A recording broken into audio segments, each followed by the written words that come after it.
Nintendo as a game developer is really unique. Companies like EA will release Need for Speed with improved graphics every year, which is a tactic that works. But Mario Kart will probably sell better in the year that it does come out. And that's because Mario Kart is a game that has evolved over time to something you could easily call its own sub-genre of racing. The game was made to juxtapose F-Zero's fast, wild racing into something more unique and intricate. And that's what made it sell. The ideas it created were varied. They didn't just make the karts in the game accurate to actual karts in real life. They added items to shake up the gameplay, a battle mode with stadiums, time trials, and so much more. These ideas brought Mario Kart to life as a great game, and that's not even counting the multiplayer. And thanks to that, the series now has 42 characters, 48 tracks, 23 items, and an incredibly huge amount of things to do in the game. You only get that kind of growth and variety in a series from Nintendo.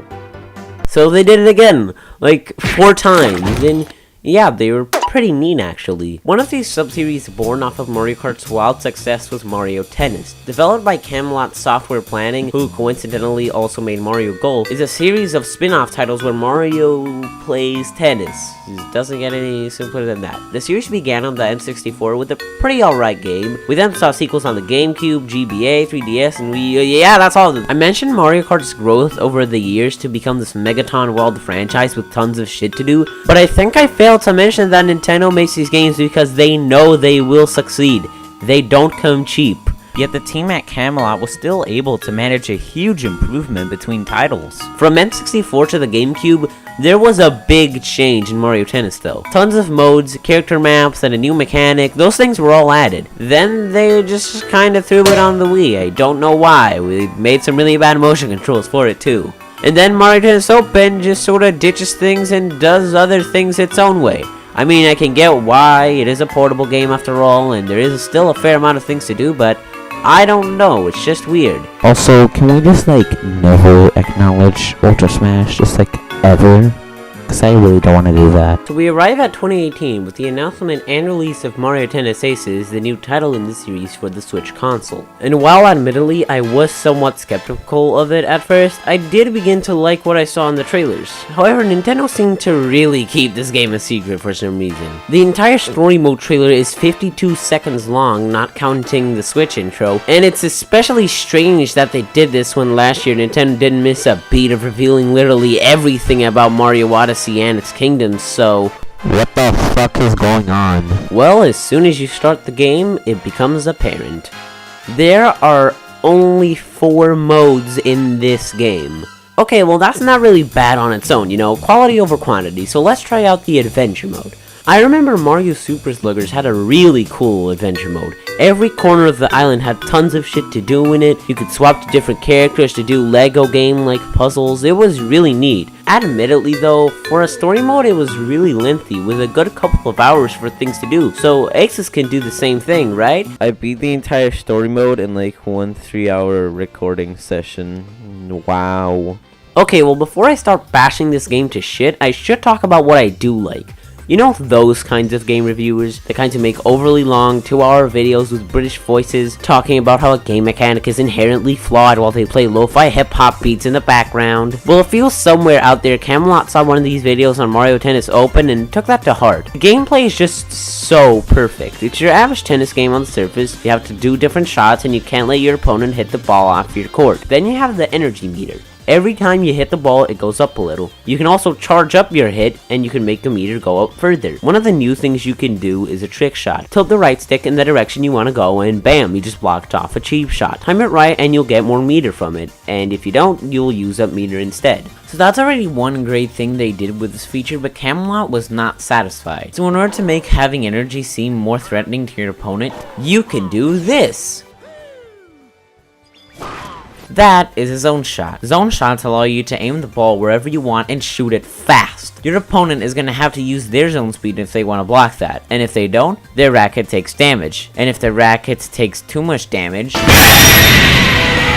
the game is forfeit and you win. This makes every victory you get a true triumph, since a simple game of tennis can go on and on and on. They really went out of their way to perfect the gameplay to its finest. Another good thing about the game is that the game does not ignore its modern hardware advantage. The graphics are great. I don't know how long it took for them to get all of these little touches right or how they made each character have unique animations. All I know is that they put a lot of effort into detail, and it doesn't take away from the experience either. It's weird, the game looks really good in gameplay, but it also has these first person views for a few seconds at the beginning of a round that just really let you take in the environment of the level. Wanna know what isn't good though? This art design. Why the hell did they make these gorgeous areas for such a bland game? I don't think I remember the name of this forest map 3 years later. I don't think I'll even remember this airship beach level at all, or this haunted mansion level. Just most of the level themes are really interchangeable and not interesting at all. Mario sports games always have great environments in them. Mario Power Tennis in particular actually based its courts on Mario locations, not just general ideas from the series that you can apply to anything. Peach's Castle, Luigi's Mansion, Delfino Island, which is on the front of the cover in all regions, by the way. There's just way more variety to be seen here that makes this feel like Mario Tennis. Like the Mario label isn't something that they just slapped on so that they could sell more copies. Could they not be bothered to put in anything from Super Mario Odyssey? Cappy, the Broodals, Pauline? Why didn't we get any of the kingdoms as courts? Why is the most inventive Mario game in years being ignored for the same exact themes they've always had in these games? Alright, enough talk about presentation. Even if it does bother me, it's pretty much a minuscule thing to most people. So how about that adventure mode? I implied it sucked earlier, but does it really?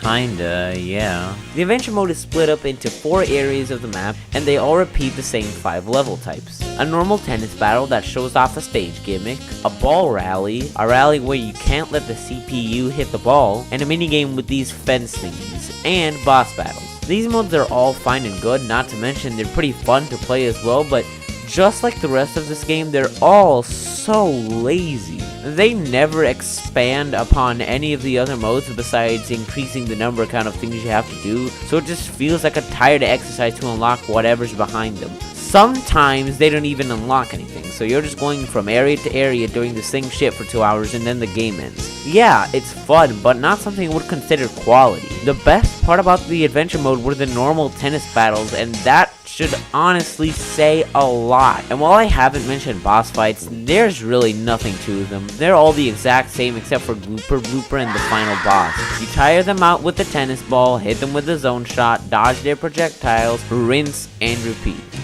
Why is the story mode so lacking? Oh, and I've kind of forgot one of the pivotal mechanics of the story mode while writing the video.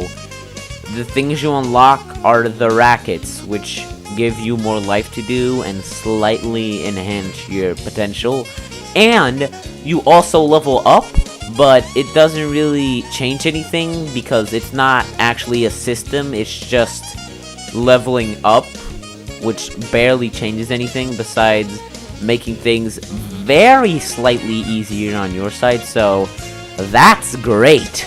Variety is this game's biggest flaw, and considering how different one Mario sports game could be in several different ways, that really sucks. However, that's not the only case of lacking variety in this game, because we have more modes to go over. Tournament mode is what was basically the story mode of the past Mario Tennis games. You had various different competitions to tackle many times, and even if it was samey, it is just a tournament mode. It doesn't have to always innovate with new mechanics, since there's always an incentive of unlocking more stages, characters, and modes. Not to mention, beating all of these took quite a long time too, and even if it is the easiest thing to do, Mario Tennis Aces still fucked it up. There are 3 competitions to do, and they all have really short matches in them. You can be done with all of these 3 in half of an hour. And while the online tournaments are a fun mode and a good way to play online, your rank doesn't give you anything. Most of my matches had really spotty Wi-Fi, and they all play on the stadium. Why did they single out every other map? Like, you didn't have to turn on the gimmicks for them.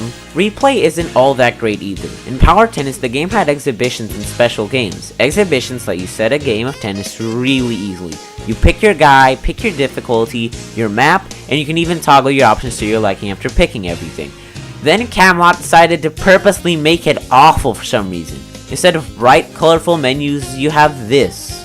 is bland, boring, stale, saltine cracker of a menu. And it's not intuitive in the least. Everything's grouped together in this weird ass rules menu where you gotta toggle everything, and you can't even decide to have the energy meter, how many rackets you have. It's just all really limited. The same thing goes for stages. You have to put yes or no options for them too. Well, what's wrong with this? They work just fine. They could have easily made something better without that much risk or cost, but they instead decided to make it weird. It's not even faster. Look, I boot up Mario Power Tennis, I'm 12 seconds in, and I'm in the tournament, just like that.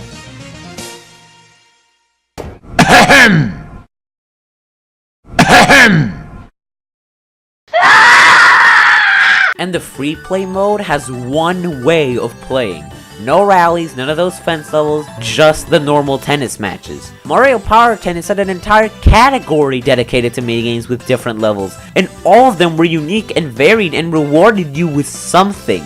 To put it in perspective, the team tried to give each map its own minigame with at least a few levels. How do you make one of your greatest selling points in your best game in the series so obsolete? I got the feeling they had bigger plans for this game, but didn't care, or Nintendo forced them to get a multiplayer game out for the Switch in the summer, which is why this came out in like the last week of June. The good thing about Mario Tennis Aces is that I do enjoy it sometimes. I don't know why, but every now and then at 7 PM on a late Tuesday, I boot up the game, go online, and have a blast. The game in and of itself is not bad, and I do understand the idea of critiquing what's there and not what isn't, but at the end of the day, I feel the content is somewhat flawed due to the lack of anything to do. The variety in gameplay and presentation of previous Mario sports games are all gone. What is there is good for $30 at the most, and you can get most of these games before this one cheap on eBay if you have a Wii or GameCube, and I recommend them a lot. Do I think there's more potential for this game after release?